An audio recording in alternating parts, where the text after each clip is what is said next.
Welcome to some new r/malicious compliance stories, where people comply to the letter but not the spirit of a request.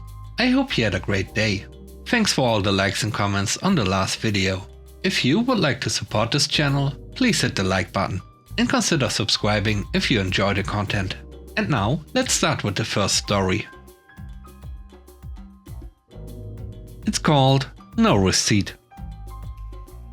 Several years ago, I worked for a healthcare company that occasionally sent its employees to annual health conferences. I went one year and spent $15 to check in all my luggage, bags and code. When I submitted that expense, my claim was rejected because I didn't have a receipt. When I tried to argue that they didn't provide receipts, I was shut down, so I paid the $15 out of pocket. The following year, I went to the same conference. I wanted to avoid paying out of pocket, so I read the expense policy, which said that out-of-pocket expenses will only get reimbursed with proof of purchase. Of course, this implied a receipt, but since it didn't explicitly state it, I saw an opportunity for malicious compliance. When I went to get my code and bags checked, I ripped out my phone and recorded the entire transaction. Me taking cash out of my wallet, handing it to the clerk, them taking my cash and checking in my stuff.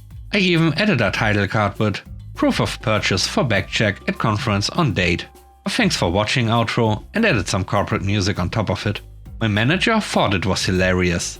Since the expense software didn't take video files, I attached the video to an email and sent it off to the expense team. They asked if I had a receipt, and I replied that since they didn't give out receipts, I recorded the video that complied with the proof policy. I ended up getting reimbursed with no further questions.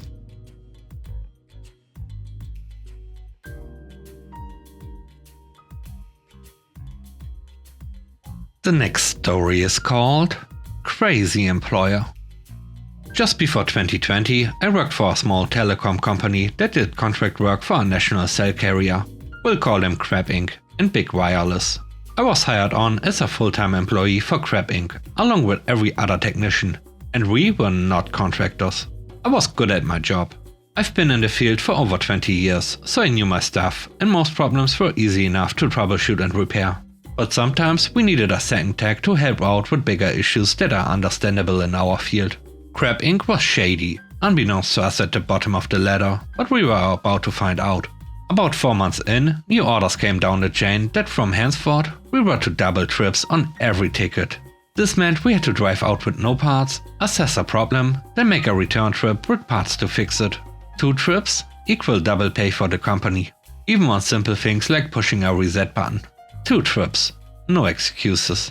Then they began cutting our hours, tracking our every move and redoing our timesheets after submitting them, with the excuse of employees are stealing time and we're gonna prove it. The latest rule was a good one. All employees must work at least 2 tickets each day in order to be considered for a full 8 hours of pay and 40 hours per week. No ticket, no pay. With this, they began holding mandatory bi-weekly meetings to go over every minute of our trips, overlaying GPS data, timestamps, travel distance, etc. They docked pay for gas station stops, pee breaks, phone calls, everything. They even tried to not pay us for these very meetings because our trucks were off and we couldn't prove we were working. Buddy, I'm not a contractor. I'm a full-time employee. Enter glorious malicious compliance. The thing is, I don't take too kindly to people stealing from my paycheck and gaslighting me about it. And apparently, the other employees felt the same way. Give me one solid night of prep work and I'll beat you at your own game. The next weekend, I held a meeting of my own with the techs. After some explanation, we all decided that the company was absolutely right. 2 tickets, 2 trips, every minute accounted for, and the GPS data to prove it. Monday morning meetings roll around, and every tech drove to the nearest site to have our mandatory 2-hour meeting. The trucks aren't at home and running the whole time. Our daily tickets come in, and we drive directly to the site, idle for 2 hours while we check out the problem. Then do our second trip to get the parts, as instructed, and spend 2 hours fixing it. Drive time not included. A second daily ticket comes in and, what is this? I can't seem to figure out the problem. I guess I'll have to call another tech who only had 1 ticket to help me. Glad he was free. Let's ponder this problem for 2 hours wasting fuel. Now we need parts.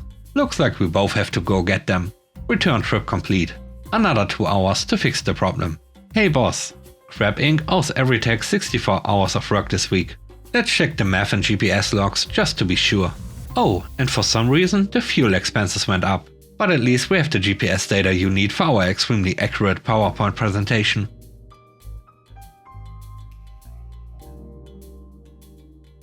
The third story is called A Test. Many moons ago, I took a job as a technician at an engineering company. They needed someone who could be sent out to do reworks in the field, test, find solutions, etc. And when not away, help in the electrical shop, building panels and the like. The other guys in there are panel wiremen, skilled and good at what they do, but don't necessarily have any idea how what they are building works or why. I'm an electrician by trade, so quite comfortable with both aspects of the job. On the first day there, I'm familiarized and then given a folder of schematics and a kit to assemble a control panel. No problem. I get to mark out, lay out and assemble the backplate, finding out where everything is stored. Then I get to wiring it up, and it's wrong. Various mistakes from switches wired the wrong way to components connected backward or out of sequence. There were 3 things on the first page alone. I went to the supervisor and explained the problems. He told me to red pen the changes and continue. So I thought, this is a test. I went along with it. Page after page needed changes. It was a mess, but once finished I was satisfied I'd got them all. I let the supervisor know I was finished and thought it was a really clever way to test out new hires. Did he want me to dismantle it now for the next guy? He looked blank, then flicked through the drawing, smiled maliciously and rang someone. 10 minutes later, the designer came in. He came over to the bench I was tidying up with his prototype panel sitting on it and asked if it was ready to test and ship.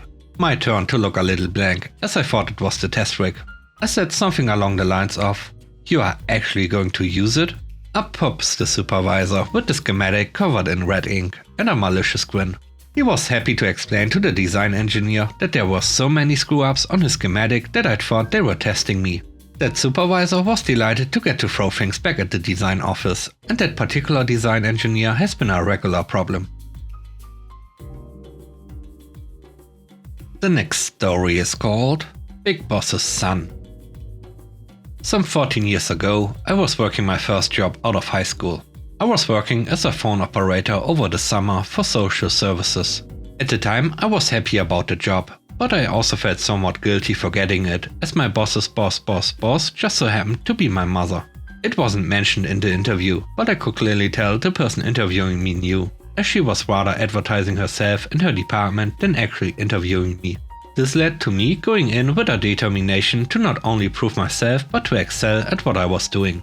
Turns out that it's quite difficult to get hold of just anyone at the social services during summer break. Sweden more or less shuts down during summer. As it happens, I was still living with my mother at the time, and while eating dinner together, I complained about the difficulty of getting hold of the correct people. It frequently happened that people didn't sign out their phones or redirect them properly. And therefore, people seeking help didn't get their issues resolved and in some cases did not have money for food and the like. At this point, my mother told me that if I was unable to get hold of someone in a department, I should just forward them to the person above them. I'm sure you can see where this is going. The phone operator has the power to forward calls even when people are checked out for holiday.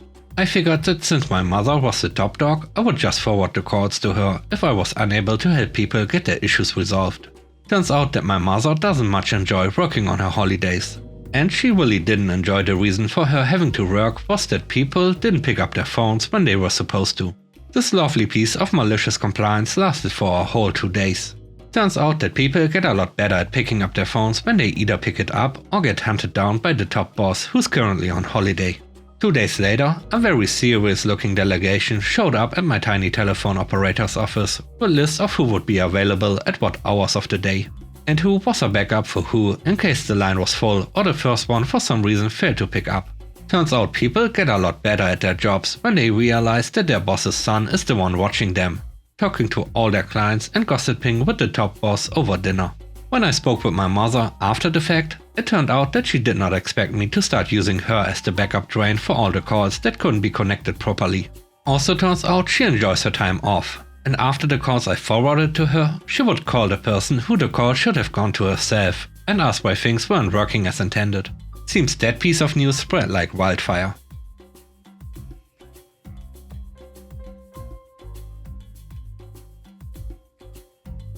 The last story is called Always Get It in Writing.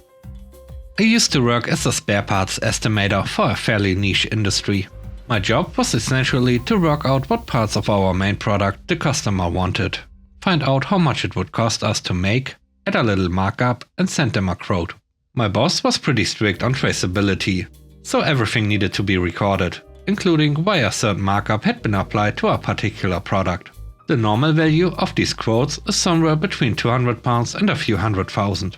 Very rarely do we get orders for anything more than that, once or twice a decade in my experience. A request for a quotation landed on my desk when I was working from home during 2020, and it was a biggie. Just looking at the list of parts the customer wanted, this was going to be absolutely massive, over £1 million all by itself. I was told by the sales guy that if this one went well, there was another to follow of an even bigger size, ultimately looking at 10 million over the next 4 years. So I set to work. Normally I can do 5 or 6 of these quotes in a day, but this one quote took me 6 weeks to put together. I was in constant contact with 20 plus vendors, getting specifications, technical details, prices and lead times for over 400 items. Finally, my masterpiece was complete. Then came the snag. The sales guy then says that because of the country this customer is in, they need to have 4 or more quotes from different customers in order to get it cleared by their government. We were the OEM of the product and there's nowhere else on the planet they could get these parts from, so we'd have to work through third parties to get it done, and he knew just the guy. In comes a one-man band with a dodgy looking entry at company's house to save the day. The sales guy and he go way back, so he was going to be the preferential supplier. I was asked to do the normal quote to him, then to bump the prices up by 30% and send that to 3 other companies who had been asking about it. This way they would absolutely not get the contract with the end user. I argued the point, saying that the whole purpose of the anti-corruption policy is to prevent situations exactly like this, but I was overruled. The COO of the company now tells me to just do it over a phone call, at which point I requested in writing before I go ahead and do it. Fast forward 2 years and there's still no order been placed.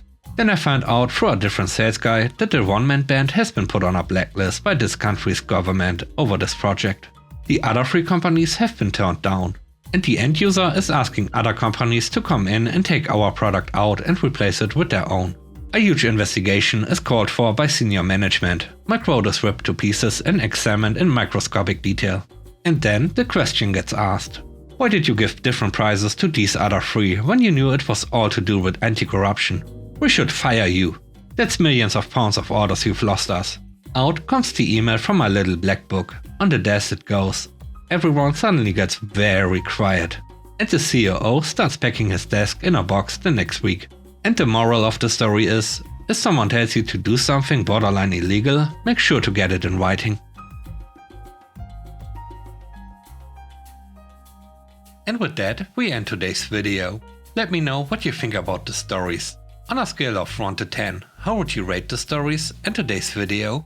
I hope you enjoyed the video. If you like what I do and want to support me, please subscribe and hit the like button. I hope you have a great day. Stay safe. Bye bye.